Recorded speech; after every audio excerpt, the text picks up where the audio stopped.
So this is part 2 of IEMs, and part of this video is how do we get the entire band into the world of in-ear monitors. Every band I've been in, there's always been one or two people that are very leery about stepping into this world. It's a very delicate point to get across to all your bandmates, so you have to be diplomatic. So again, your bandmates are like your family, right? Most of our bands are like that. You get very close with them. So when discussing it, you definitely never want to force it on anybody, but you want to give them reasons to really think about it and why they should dive into the world of in-ear monitors. Number one, you're not going to get no audio feedback. We all know that. It happens sometimes. You're sitting there playing and something comes across, mic gets moved, or just a bad frequency hits, and you get that ear-piercing feedback that kills everybody, even the audience. It affects them. So that's a big pro right there. You're not going to get any feedback on your stage because it's all in everybody's ears. The other good pro is normalized volume levels. So you're controlling your own volume, so if you like it loud, you can crank it up and nobody else has to worry about, you know, the high volume on their side of the stage or next to them or whatever. You're in control of your own volume. So again, you want to protect your ears, but if you like it loud, crank it up. Another good pro is better sound quality. Since you are in control, and as long as you get a really good sound check with your sound engineer, you're going to get what you want and the sound exactly how you want it. So really the only thing you have to worry about during the show is the volume, is turning it up or turning it down. Every once in a while, what you thought was good for a certain instrument as far as the level goes in your mix, even with wedge monitors, you sometimes ask that sound engineer to either bring it up or take it down. So same thing, you know. But the main aspect is, I guess I'm getting to, is the sound quality is just better. And I'm sure I'd get a question thrown at me, well, give me a better reason of why the sound quality is better. The only way I can explain it is if you had your own set of expensive headphones and you go to a friend's home or you go to anybody's home and you want to listen to an album, a CD or something, and every house you go into, they're going to have a different set of speakers.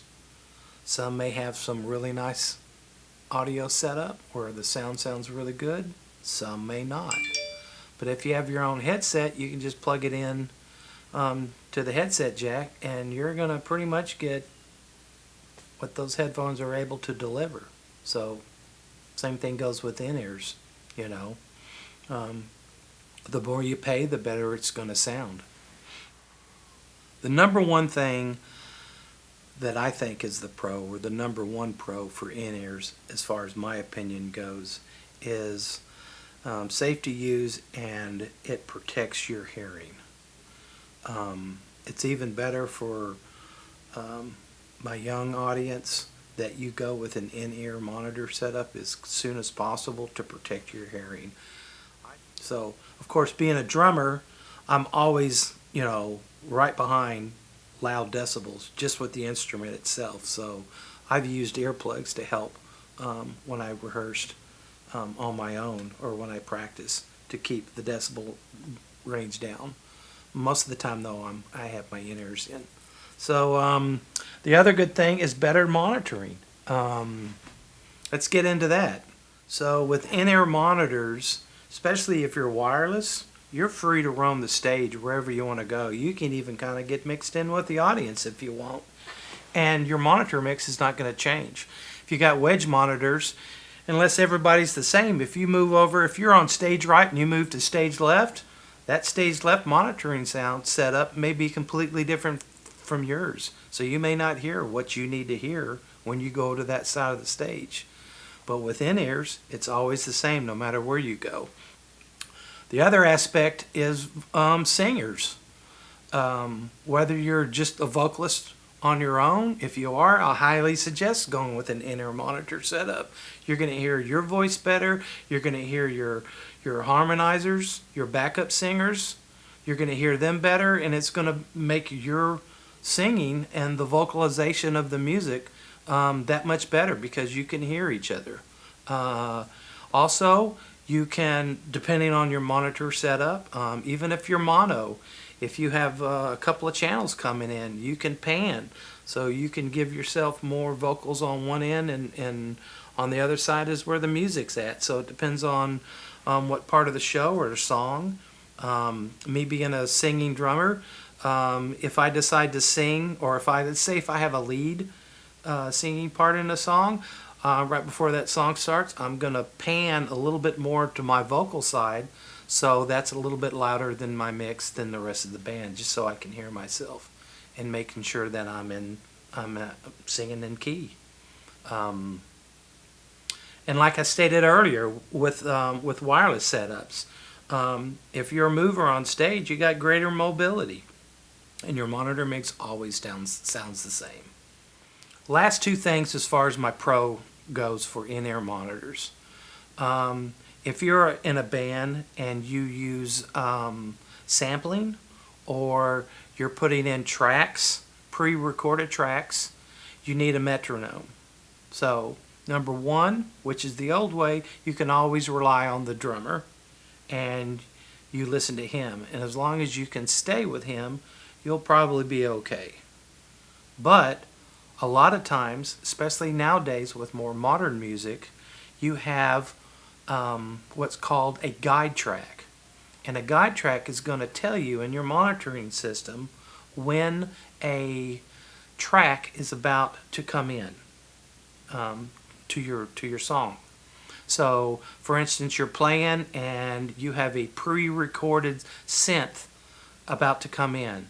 That guide track's going to tell you synth in 5, 4, 3, 2, 1, and then the synth kicks in and it plays.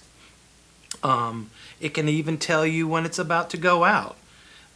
These are things you don't want your audience to hear, right? So if you have a wedge, they're going to hear it, or you just don't get that guide track in your mix if you're on a wedge. So with in-ears, it's all private. Only the band gets to hear that.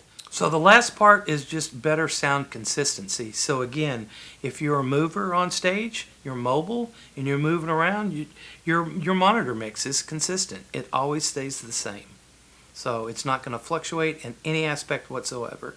So those are my pros, and now we're going to talk about a couple of disadvantages of in-ear monitors as far as people that are lenient toward moving that way. So here we go.